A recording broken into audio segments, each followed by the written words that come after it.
Yo, what is going on, guys? Lewis here, and today I'm doing a video on why I think Division died. Before I get started today, I just want to say that I did fix my mic. It was just in my settings for my computer, something went wrong, so I just had to set my mic back to default, and now it should be alright. Um, so to get started, I just want to say that Division, I loved it, and it was one of my best games, one of my most played games this year.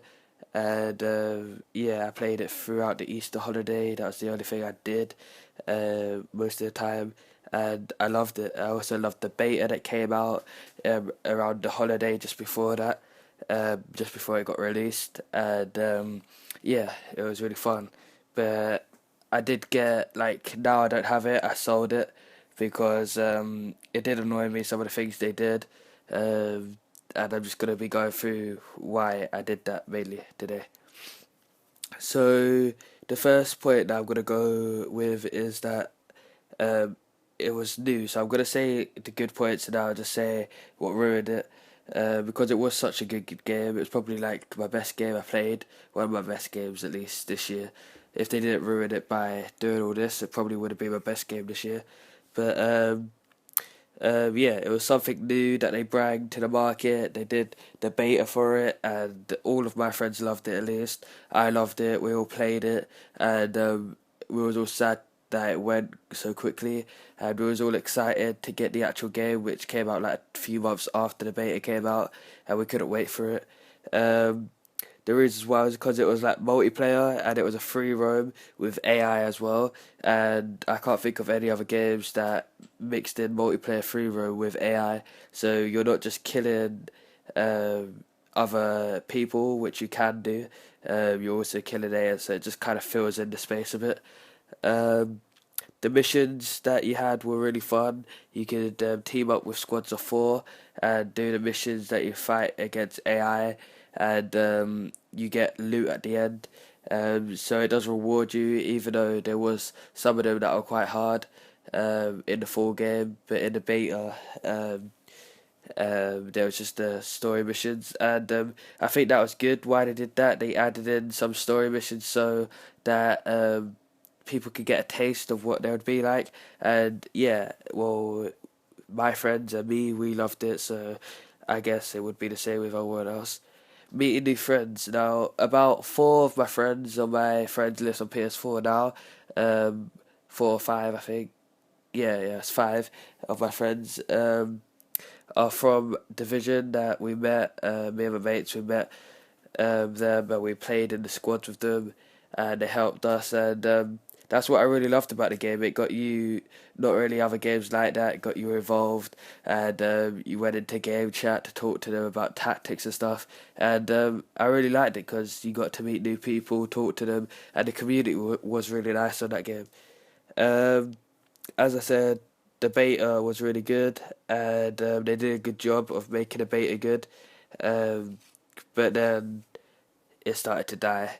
The daily missions and weekly missions were really fun at start, but they only cycled through about three of the campaign missions, and it was just difficulty up. And soon, the missions got really easy, even on challenging, because you was used to it. You knew what you did. You did the same tactic every time, and it did get a bit boring after a while.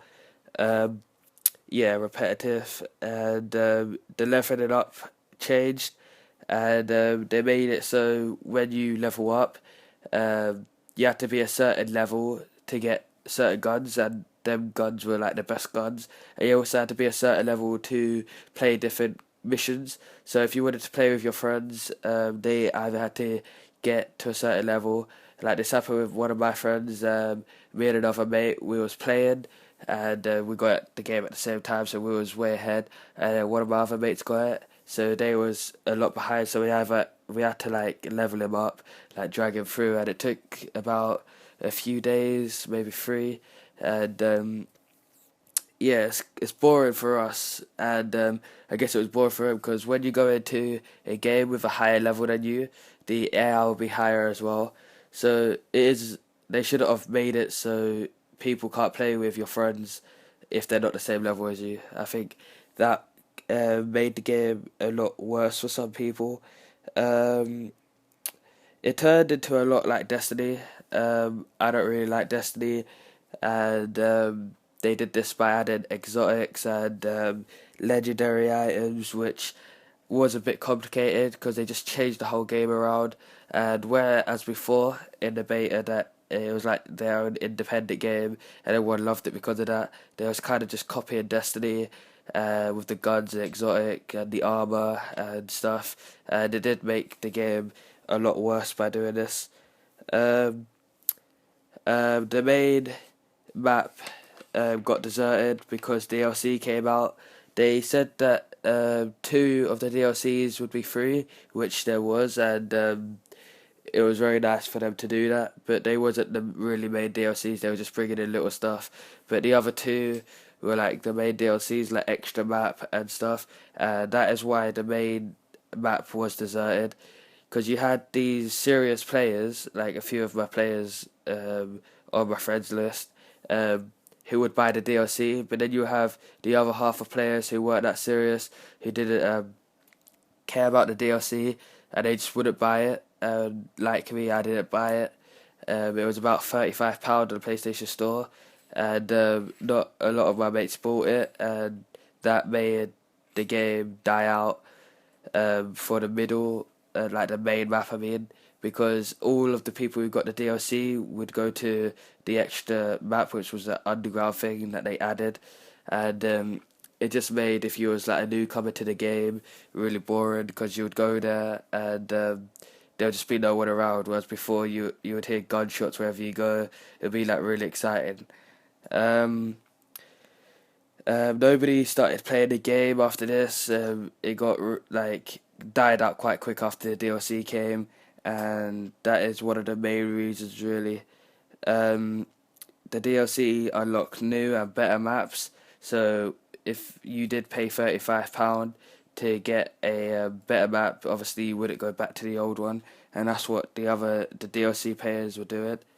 Um, there was only a few people playing on my friends list after this, and whereas before there was a lot, there was only a few people playing it. Um, uh, games Game was buggy, um, thrown out of missions midway through a game and stuff like that. Like you would be in a game and you're nearly the end. This happened to me and my mates a few times. Who was in a mission and they're quite hard to get to that point. You're in a mission and they just for some reason throw you out of the games. No AI, and stuff like that. Just really, and yeah, the game was a bit buggy, and it just felt like Ubisoft didn't really care about the game after people started didn't play with it anymore. So that's mainly the reasons why I did sell it, because it just felt like it was a deserted game. But I'm quite sad about that actually, because at the start it had so much potential, and it was a really good game. Um, Hopefully, if there was a Division 2 that came out, which I very much doubt, they'll just fix all the problems they did with the DLC. Maybe either release them free, or release them, I'd say, earlier in on the game, so that people would buy them and then everyone would play together. It would just be just the expansion. Um, that's really all I've got to say about that today. So thank you guys for listening. Until next time, see ya.